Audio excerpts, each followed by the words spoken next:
Jadi saya mau menelanjangi dia tentang pasal yang tidak bisa itu. Jadi dia asal ngomong aja nih. Nanti dia bantah juga semau dia aja bantahnya. Padahal itu KUHP, dia tidak melakukan pra-peradilan atau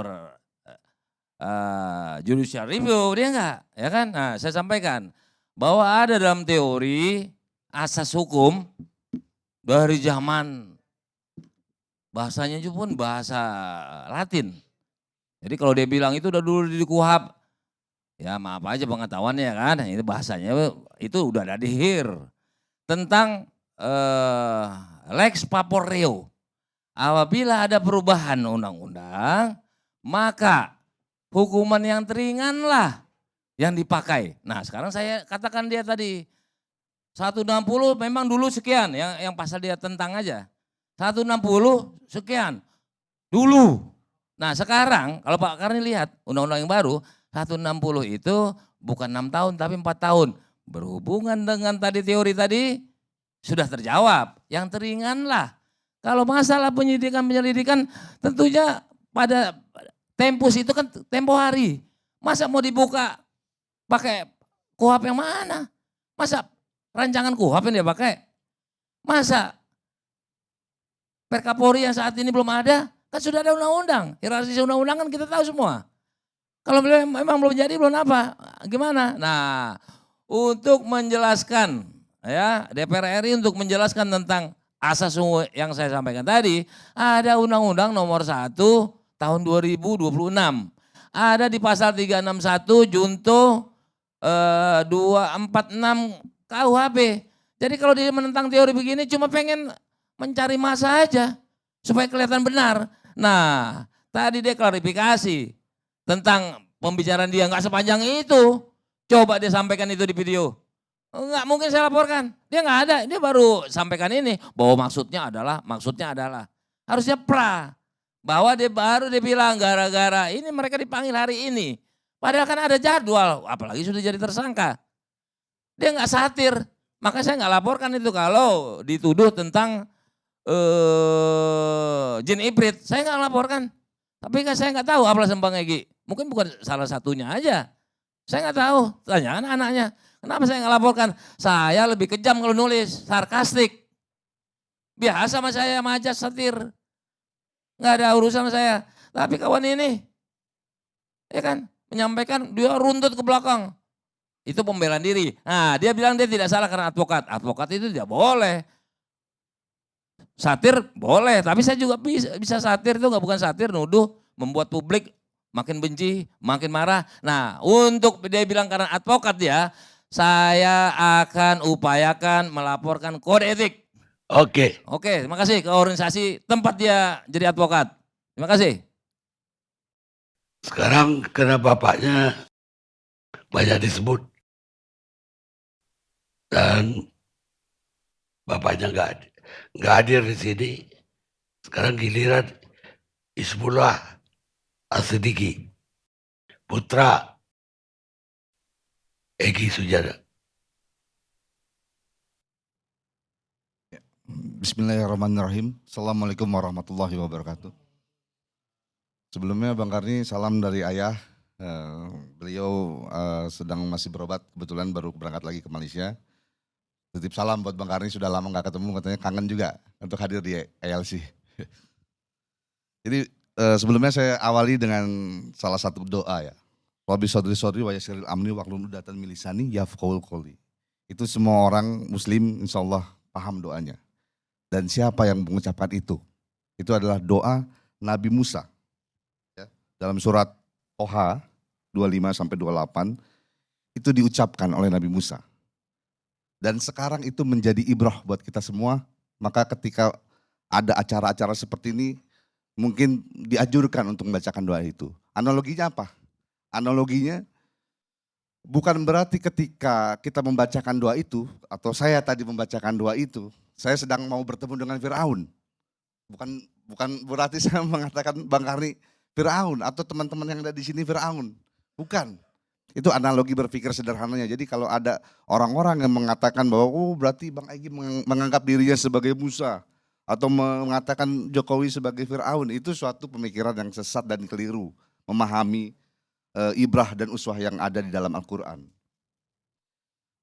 Sebagai pembuka, itu dulu yang harus kita luruskan, Bang Karni, karena ini penting. Banyak sekali masyarakat kita, mungkin 70% rakyat Indonesia yang muslim tidak pernah baca Quran gitu ya.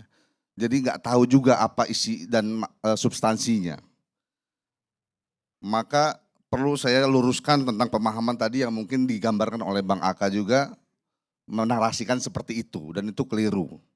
Ketika kita mempersepsikan peristiwa Nabi Musa bertemu dengan Fir'aun juga dalam surat Toha 244-nya juga seperti itu. Itu peristiwa yang hanya istilahnya diamanatkan kepada Nabi Musa, tapi kita sebagai umat Islam, sebagai umatnya itu perlu mengambil ibrahnya, uswahnya, petunjuk sauri teladannya dari peristiwa tersebut dan pelajarannya apa. Itulah yang menjadi inspirasi daripada ayah saya tentunya ya, Bang Egy, untuk pertemuan itu. Dan itu memang dijelaskan sebelumnya kepada keluarga, ada rencana untuk pertemuan itu 1 hari sebelumnya. Memang kita nggak ada yang tahu itu sebenarnya Pak, Bang.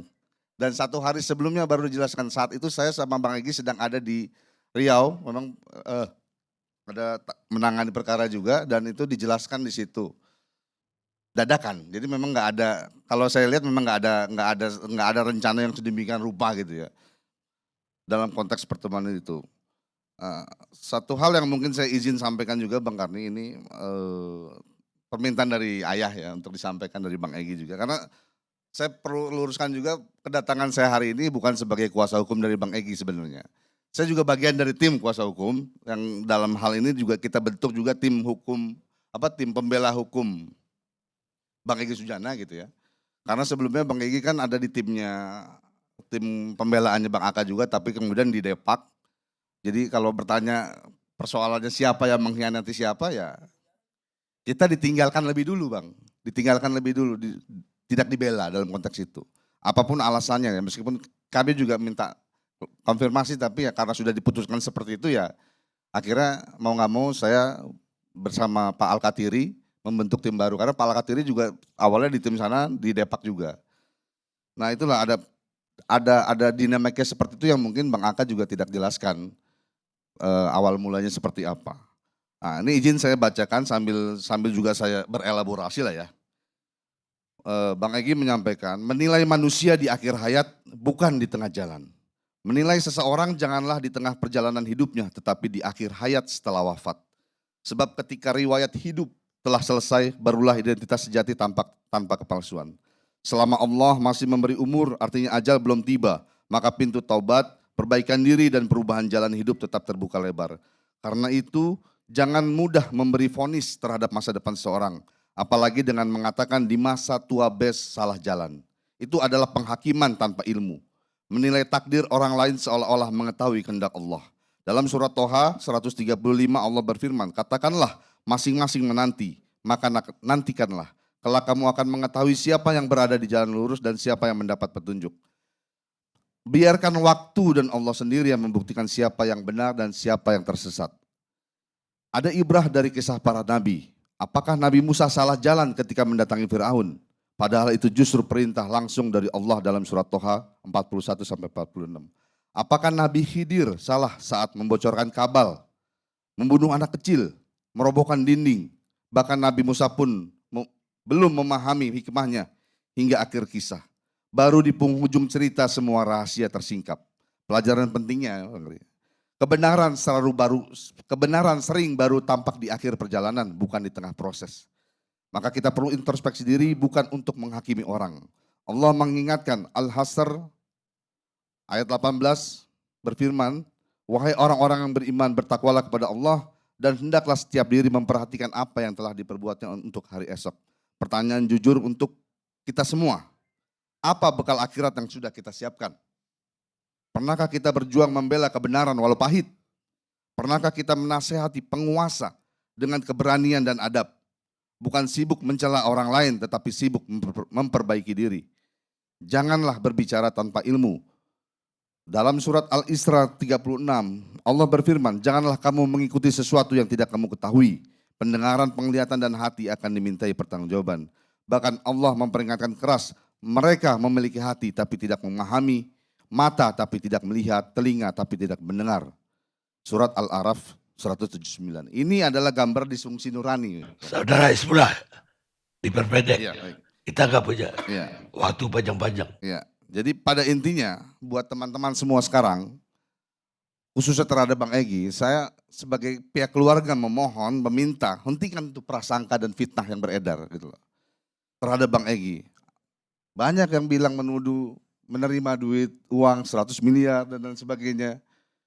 Kalau memang ada, buktikan saja. Mana fotonya, mana datanya gitu loh.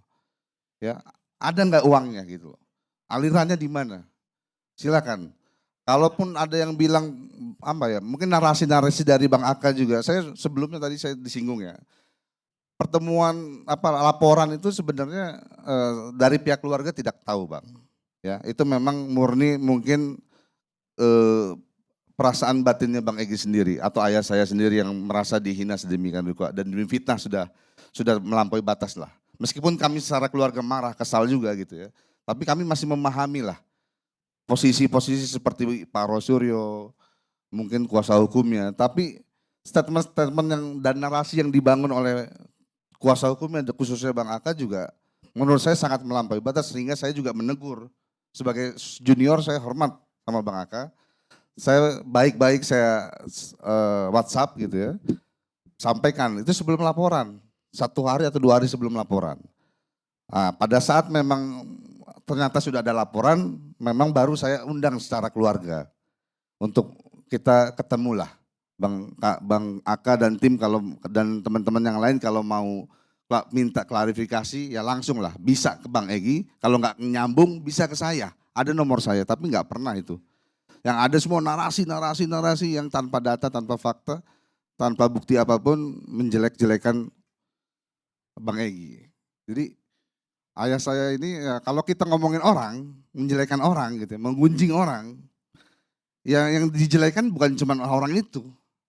Dia punya istri, punya anak, ya, punya keluarga yang lain. Tentu kita semua tidak mau seperti itu.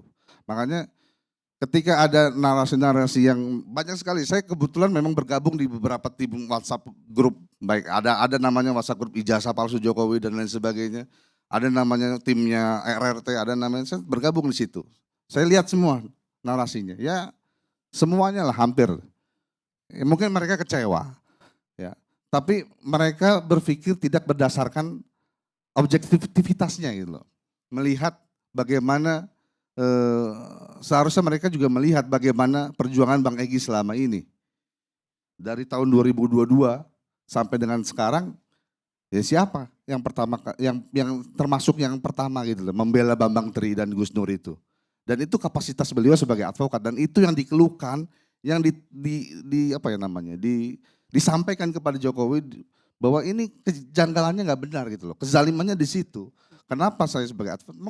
Mungkin dalam konteks pemaparan tadi Bang Aka bilang proses RJ-nya segala macam ya itu mungkin pendapat seorang apa ya istilahnya orang yang mungkin baru lulus lah, fresh graduate, mungkin seperti itu teknisnya ya. Memang benar, tapi kita kan sama-sama memahami ini konteksnya bukan masalah hukum saja.